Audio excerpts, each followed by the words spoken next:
هذا جنوبنا، هذه عاداتنا وتقاليدنا، هذه إذاعتنا إرادة FM.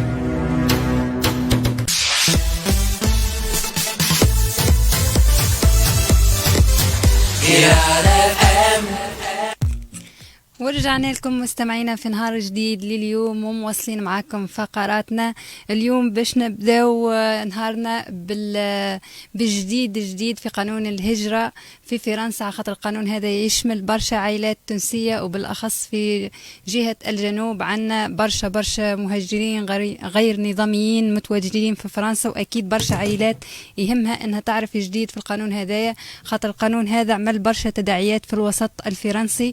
باش ناخذ أكثر تفاصيل عن القانون هذايا وعلى جديد ومستجدات الأحداث في القانون هذايا مع رئيس جمعية دروب النصر للدفاع عن المهاجرين غير النظاميين والناشط في المجتمع المدني عماد الزويلة. ألو مرحبا. ألو مرحبا بك على مواجهة إذاعة إرادة FM. شكرا على الاستضافة. تحياتي لكل مستمعينا في إرادة FM وإلى كل الشعب التونسي. احنا فرحانين اللي احنا معاكم اليوم. يعيشك. اذا عماد، باش نحكوا اليوم على مستجدات قانون الهجرة الجديد. كنا شفنا البارح وقلت البارح ثم مسيرات واحتجاجات بخصوص القانون هذايا، اعطينا جديد. الجديد يتمثل والناس كلها تعرفوا تابعتوا امبارح ساعة متأخرة من الليل كانت نقاشات حادة ونقاشات كبيرة جدا في قصر الإليزي. أولا كان اجتماع الرئيس الفرنسي مع عدد 6 من الوزراء والكثير من النواب والشخصيات الفاعلة. نشوفوا اللي القانون أثار جدل كبير جدا بدليل تصريح وزير الداخلية الذي قال هذا القانون لم يثر معناه قانون البوليميك هذا كله والانقسامات السياسية وأحدث أزمة سياسية منذ الجمهورية الخامسة اللي خلى وزير الداخلية يقدم استقالته ويرفضها الرئيس ماكرون جديد في هذا اللي نبشر المهاجرين باش نبشر المهاجرين غير التونسيين الكل غير نظاميين ونبشر العائلات التونسية اللي القانون هذا ملزم أي يبدأ عندك 12 فيش دي باي ويبدأ عندك 3 سنوات إقامة في فرنسا فإنك أوتوماتيكمون تمشي تقدم للبريفكتير وتاخذ الأوراق بتاعك. وهذا في حد ذاته نصر نسميها منقوص أو نصر. المهم احنا اجتهدنا وجبنا القانون هذا وفرضنا على الحكومة الفرنسية والطبقة السياسية في فرنسا كونها انظر إلى هذه الفئة المهمشة. يعني هذا النصر ونصر مبين. كيفاش نصر ونصر مبين؟ يعني سيركيلار فالس اللي كانت تمشي به فرنسا منذ 2012 وهو سيركيلار فالس كما قلنا الآن وقع تغييره بقانون ملزم للجميع. وكان في تصريح وزير الداخلية الفرنسي وقع تمرير القانون بصفة رسمية إذن لقبول ملف 2000 عامل غير شرعي في السنة. والرأي هذا الرقم ضئيل جدا أمام متطلبات سوق الشغل الفرنسية. القانون هذا أصرت الحكومة إصرار أن تمرره قبل رأس السنة. مش نقول لكم هو بادرة أمل، هو بداية، هو خطوة أولى، هو أموى. الناس بورقة العام هذيك تنجم تروح تشوف والديها تفرح وترجع تخدم. والحابب بقول لكم أرانا مواصلين النضال لأن بالحق برشا سياسيين وصفوا هذا القانون بوصمة عار على فرنسا في بلد الحقوق وبلد حريات وبلد حقوق الإنسان. لكن بعض الأطراف وصفوا هذا القانون بتقنين العنصرية. أكيد جدا وأنا معاهم في الوصف هذايا لأن قانون عنصري ما نجموش ننكروا. إحنا مش نقولوا رانا جبنا قانون، نقولوا رانا جبنا قانون نظلنا عليه وذاك هو نسكروا عيننا.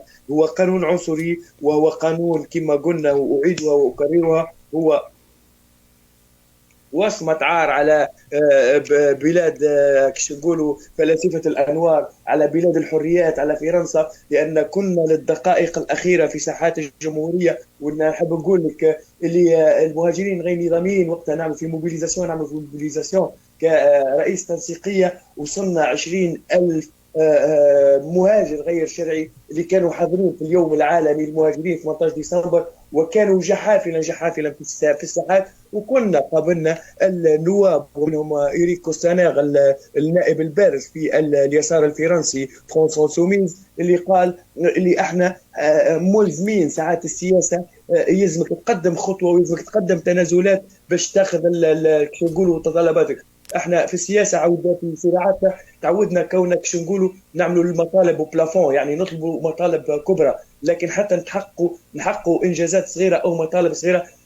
انا نراه رغم عنصريه القانون وتقنين العنصريه، وما زلنا باش نناضلوا، ما زال فيه برشا خلال القانون هذايا. ونعلم مهاجرين غير نظاميين الرئيس الفرنسي ايمانويل ماكرون عنده لقاء صحفي في فرنسا في تي في 5 سامحني باش يزيد يبين نقاط هذا القانون. اختي الندوة المنتظرة الإعلامية منتظرة الليلة للرئيس ماكرون.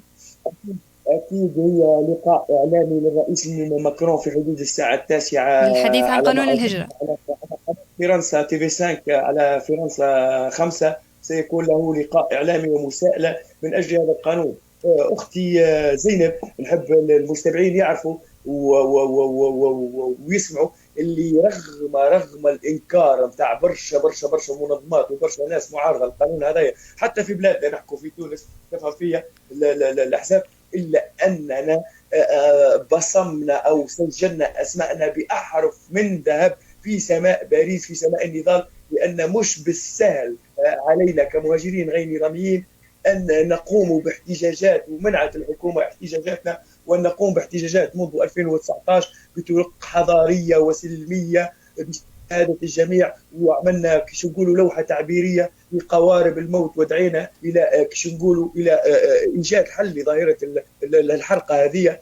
يا وخياني ونداء عبر اذاعتكم وعبر اراده، راهو القانون هذا نظلنا عليه برشا مش راهو باب باش تقول نحرق غدوه يقولوا لي اوراقي، هي سابقه تاريخيه، وهما فرنسا تحب تسكر على الهجره، معناها عملوه بالعنصريه هذه سامحني باش ما يشجعش الناس ويقول لك فرنسا راهي حلت الاوراق ونمشي نحرق ونمشي كذا. لا، فرنسا حلت الاوراق. هاتم بسطوا المستمعين القانون هذا، القانون الهجرة الجديد شنية باش يعطي لاولادنا الموجودين غير نظاميا في فرنسا؟ شنو الامتيازات اللي باش يربحها التونسي اللي موجود غير نظامي في فرنسا؟ رغم ان القانون هذا حد من برشا اعانات اجتماعيه، نحكوا على المتواجدين اكثر من 3 سنوات. اي نحكي لك على المتواجدين اكثر من 3 سنوات. خلينا نحط الامور في نصابها وباش يفهموا الساده المستمعين اللي القانون هذا رغم ان حد من كيش نقولوا لاد ميديكال ما نحاهاش، لا با سيبريمي لاد ميديكال الاعانه الطبيه للدوله، لكن عملها في قانون معين موديفيكاسيون غيرها ليستفادوا منها فئه معينه. ايضا الريغروبمون فاميليار طول المده للقاء الازواج، كانت 18 شهر على ما اظن ولت اكثر المده. المهم الافاده في القانون هذايا واللي الناس كلها باش يفرحها والناس كل باش تفرح، اللي هو قانون ملزم. يعني كي تمشي للبريفكتير سيدي الكريم تتوفر فيك الشروط اللي هي 12 فيش دو باي و3 سنوات بريزونس في التريتوار فرونسي. خويا راني نقول لك برا امشي هز اوراقك، معناها تنجم تاخذ اوراقك، وهذه فرحه وهذه بشرى. تنجم تاخذ اقامه بعام. اي تنجم تاخذ اقامه بعد، يعطيك اقامه بعام وبعد يجدوها لك ب4 سنين مونافي، وبعد 5. احنا ما زلنا رانا ناضلوا، اعطينا نشدوا هذه الفرحه، اعطينا الناس اللي عندها سنوات ما روحتش يخطونا من نقد القانون. القانون في مجمله هو عنصري وتقنين. عجبتيني في العباره قلت لي تقنين للعنصريه، اي نعم الاسكلافاج وتقنين للعنصريه. واحنا رفعنا برشا شعارات منهم من الشعارات هذه اللي تبنيناها برشا، دار معناها نفيرا با سالوا. يعني القانون هذايا الاحزاب اليساريه تنازلت شويه والاحزاب اليمينيه تنازلت شويه وكل الاحزاب تنازلت شويه باش مر هذا القانون. القانون هذا في مجمله يعتبر فائده ويعتبر نجاح ويعتبر بدايه لمطالب اخرى، مطالب اكثر جديه ومطالب حقيقيه. لان المهاجر غير الشرعي هنا كيفاش قالوا برشا سياسيين مساندين احنا نقوموا بحقوقنا. تلقى كان المهاجرين غير نظاميين صباحا اللي ينشطوا في الاقتصاد الفرنسي واللي يخدموا في الاقتصاد الفرنسي، وفي الاخر تحرمهم من حقوقهم الاجتماعيه، وانت تدعي وتقول انك بلد العداله ايجاليتي. هذه ليست عداله سيدي الكريم، وجميع المنظمات الحقوقيه